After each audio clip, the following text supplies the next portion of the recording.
Yeah, he's been fine. I obviously was a little bit concerned when he kind of went down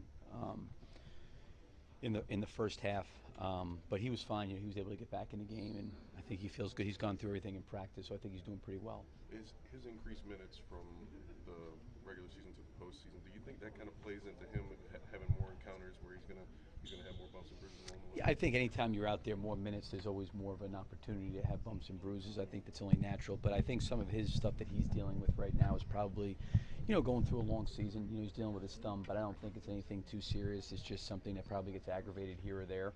I think Steven's held up pretty well so far, and I think physically he feels pretty good. Have you had to hold him out of practice? Or No, he's been fine. No, he's gone through everything. We haven't had to sit him out at all, which has been good, and he's done work after practice. So I think he's feeling pretty well, pretty good.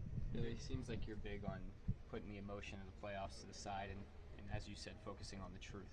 As you looked at the film of games 1 and 2, what's the truth in your mind about what you guys got to do? Well, the game going back and forth in the first half, clearly in the second quarter to close out the half, those last 2 minutes were, it got away from us a little bit. I think we were up 1 point. We fouled a 3-point shooter. We took a couple difficult shots. We had a couple turnovers, and they closed the half very, very well. So being up 1 there with a little over 2, we go in the locker room down 8. And then I thought to start that third quarter, we had some defensive breakdowns and mishaps, and then obviously the lead plummeted or I shouldn't say plummeted, but exploded to 20. So, there were some things inside a very, very short period of time that we needed to do a better job and clean up. But I thought there were some things that we did very, very well. We just had some moments there where their explosiveness offensively really got away from us, and they went on some really, really terrific runs. What did Golden State do to flip the rebounding situation in game 2? I think they did a great job. They were very, very physical. They were very aggressive. They went to the backboard. I think if you look at the stat sheet, they won the turnover battle. They won the free throw line battle.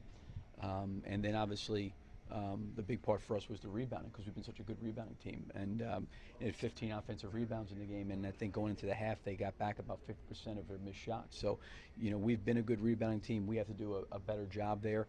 I thought they did a great job of crashing the glass, and then some of those long rebounds on missed jump shots, they did a great job tracking them down. Are the early turnovers, like in the first quarter, kind of keeping you from, not that you're going to win the game in the first, but maybe making them play behind or whatever? Seems like that's been a problem.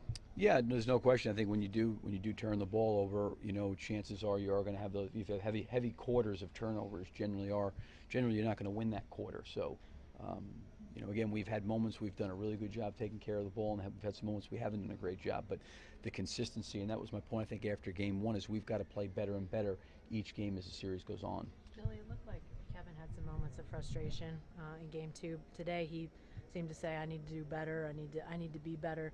Do you get that sense as he sort of reevaluated and said, I need to get better, or there's some things that you guys as a team can do to sort of help him? I think as coaches you're always working on different ways to try to help different players, be effective and efficient. I think for Kevin, listen, he's maybe the greatest scorer in this league. So there's going to be times where he's going to have to make decisions, in crowds and in traffic. We've got to help him as a coaching staff try to be able to do those things. I think the one thing for Kevin is he's very smart and he's very bright, and I think when he looks at film, he always can figure out, okay, what's available, what's open, and what are my options. Sometimes during the course of the game, when those decisions are happening so quickly, they're not as clear as they are after you go through it a time or two. They have obviously a lot of versatile defensive pieces, but do you feel like more than other teams they really use creative ways to use those pieces defensively, try things? Yeah, I mean, obviously, because of their versatility, I think that they can go to different guys, play different people. They can, different guys can guard different guys. We've seen a lot of different things during the course of the year.